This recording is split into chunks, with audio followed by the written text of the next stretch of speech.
मैं कभी विश्वास नहीं करता था कि कोई चीज इंसान के साए से पहले उसे पकड़ सकती है, लेकिन उस रात मुझे एहसास हुआ कि मैं कितना गलत था।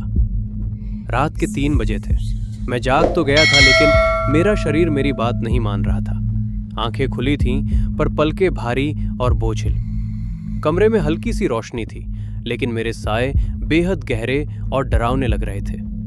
दीवार के पास मेरा साया खड़ा था, जबकि मैं बिस्तर पर लेटा हुआ था।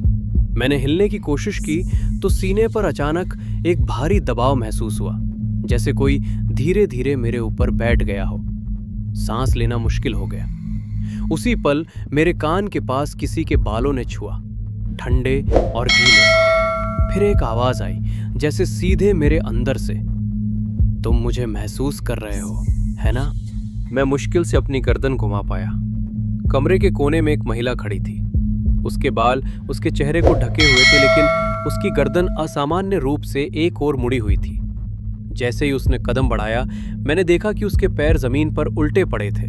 वो चल नहीं रही थी, बल्कि घिसट रही थी। उसके पीछे दीवार पर 2 साए थे, एक उसका और दूसरा ऐसा जिसकी आकृति समझ में नहीं आ रही थी। वो मेरे करीब आई, इतनी करीब कि मैं उसकी सांस सुन सकता था, लेकिन वो मानव की सांस नहीं थी। उसके शरीर के अंदर से एक और भारी आवाज निकली, ये शरीर अधूरा है। उसी पल अलमारी का दरवाजा अपने आप खुल गया। अंदर मैंने खुद को देखा। मैं खड़ा था, आंखें काली, होंठों पर हल्की सी मुस्कान। मेरा वो प्रतिबिंब धीरे धीरे बाहर आने लगा। मैं चिल्लाना चाहता था, लेकिन आवाज मेरे गले तक आकर रुक गई।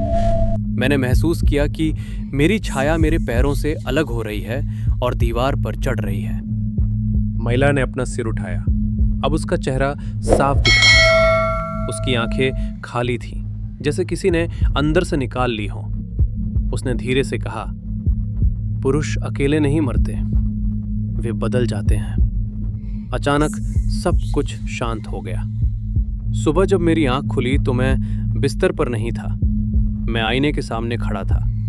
कमरा बिल्कुल सामान्य था, लेकिन आईने में मेरा प्रतिबिंब थोड़ी देर पीछे रहकर हिल रहा था।